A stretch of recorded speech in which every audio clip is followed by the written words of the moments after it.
Hi, I'm Debra, Certified Master Dementia Strategist, and I am glad to see you here, and I'm glad to be here with you.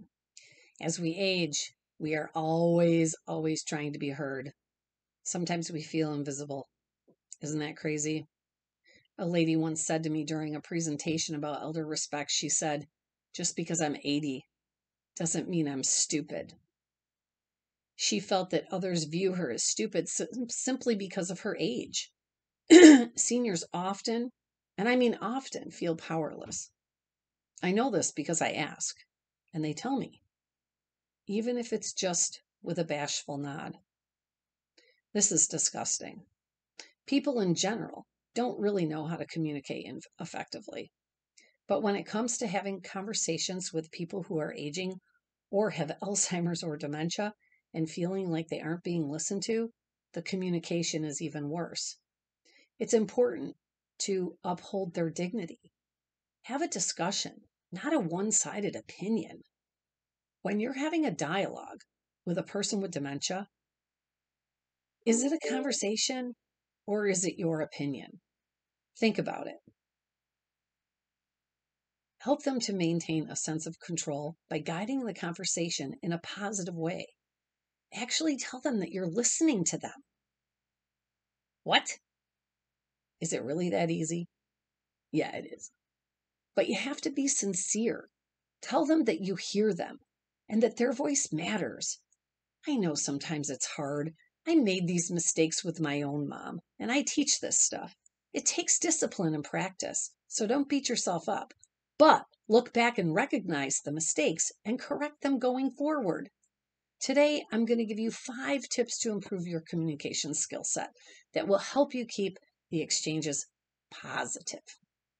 Creating solutions and outcomes rather than negative conversations and arguments that result in hurt feelings. No one wants that. Families confide in me daily that they argue with mom and dad, or that they just try to help and that they just end up fighting. I will ask them to tell me how the conversation went, and I can almost immediately tell them when that exact moment of impact was for mom. Let's avoid those explosive exchanges as much as possible. Yes? Yes. Okay, so let's make sure you're clear. These techniques will help with seniors in general and communication with those with cognitive disabilities. Guaranteed. There are 5 key points to keep in mind when communicating with people of advanced age or Alzheimer's or dementia. And I can teach you a hell of a lot more tricks in my Certified Master Dementia Strategist course. The first one is acknowledge and realize the enormous loss this person is experiencing. As I already mentioned to you, seniors most often feel that they are not being listened to. Make sure you tell them that you will listen to them. Tell them that you want them to be involved in their own decisions and that you care very deeply. Let them know that you are coming from a place of love. Let's face it, the older we get, the more we lose. The losses just keep smacking us down. Friends pass away, we become isolated and lonely. Perhaps our spouse passes away. We are pressured to move from our home that has provided us with a sense of comfort for decades. We're in pain. We can't do everything we used to do with ease. Every day presents with new challenges. Maybe we can't drive anymore. It's a lot, isn't it? Yeah. So take a moment and think about all that they have lost and really, what do they have to look forward to? Number 2, let it go. If it's not a safety issue or a health issue, just let it go. Don't be so controlling. Don't be so picky. Don't be so bossy. It's not worth getting into a huge blowout over it. If mom wants ice cream for dinner, then so what? Unless she's diabetic, of course. Mom and dad like to sleep in until 11 a.m. Let it go.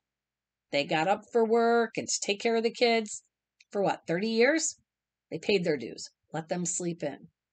Unless they're sleeping all the time and they're falling because their bodies are not moving enough and disintegrating, let it go. If dad likes to sleep in his recliner instead of his bed, is that really something that must be addressed, or can we just forget it? Let it go. Remember, seniors feel that they are not in control anymore. Give them back their power. All right, here comes tip number 3. I know this one seems obvious. I know, but it's probably the hardest to put into practice. Number 3, be patient. Just slow the hell down. We're all so busy. There's never enough time. We hurry, hurry, hurry. But when we push our stressed, busy, hurrying lifestyle onto our parents, it just manifests the problem and it affects our communication with them. It really does. First and foremost, realize that important or more serious conversations and discussions may take several attempts over several visits. Lower the expectations. Seniors slow down physically, socially, and mentally. So pump the brakes, put the flashers on, and proceed with caution. Give them time to process what is being said. Ask them what they think about it. What is their opinion? When was the last time you think a person with dementia was asked what their opinion was about anything? Tell them that you're listening. Remember that? Ask them how they're feeling. Never, ever interrupt them. This drives me crazy. Stop interrupting them. If you're doing that, please recognize it and stop. In fact, put that in the comments. I will not interrupt them. I see families, usually sons or daughters, interrupt mom and dad over and over and over. It sends me into oblivion. And if you do cut them off, apologize. Let them speak. Let them finish a sentence. How would you feel if every time you started to speak, someone spoke for you or finished your thought for you or cut you off? That's where the anger comes from. It's not them, it's you. Simply ask how you can help rather than telling them you are there to help, because they're going to come right back with, I don't need your help. Right? Put that in the comments. I don't need your help. I have some great role-playing videos on that. Tip number 4, avoid ultimatums. Ultimatums are demanding and threatening. This type of aggressive communication will not work, and it will only backfire on you. Now, I'm not saying that in desperate situation or safety issues, this actually may be a last resort. But for this particular training, we are avoiding ultimatums at all costs. Pushing limits are not likely to come off as positive. You also must refrain from using the dreaded, I told you so. Mom, I told you you'd fall if you didn't use your walker. That's not helpful. This just points blame and it solves nothing.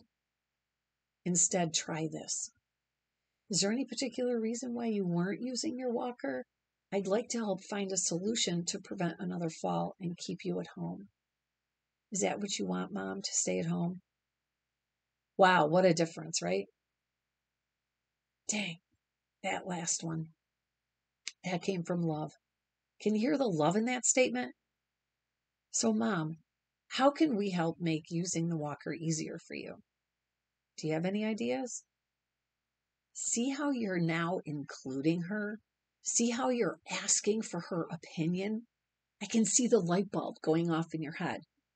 Now, don't forget to comment below for me. I want to hear your thoughts on that. All right, number 5. Here's tip number 5. Reassure them.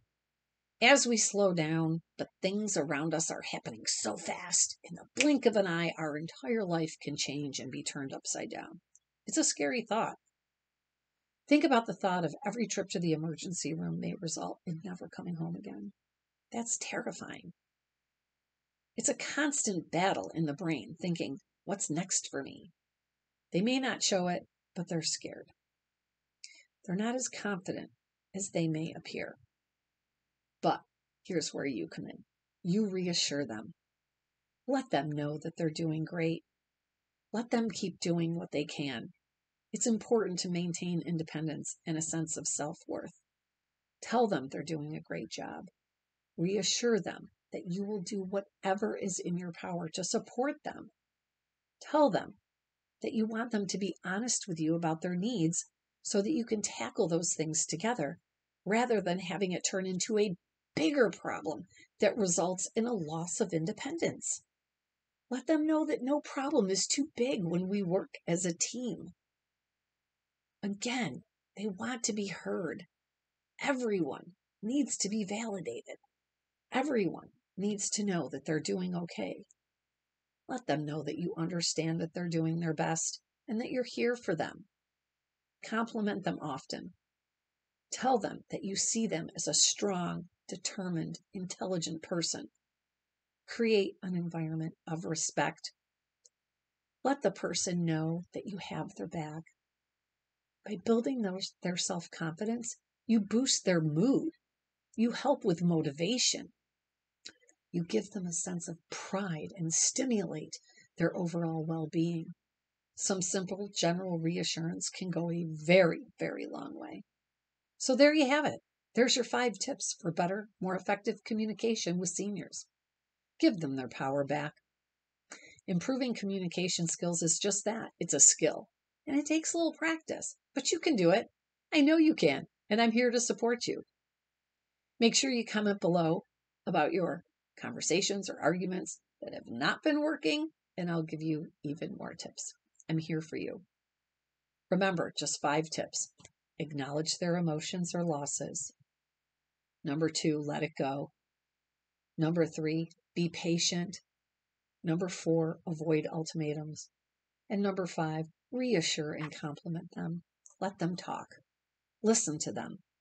Give them their power back. Okay, my friend, I sure hope I see you in one of the upcoming Certified Master Dementia Strategist courses in 4 days.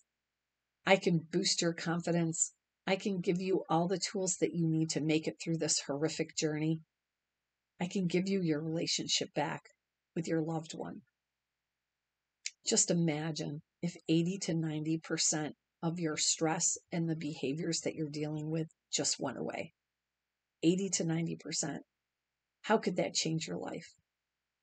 Because I'm here to help.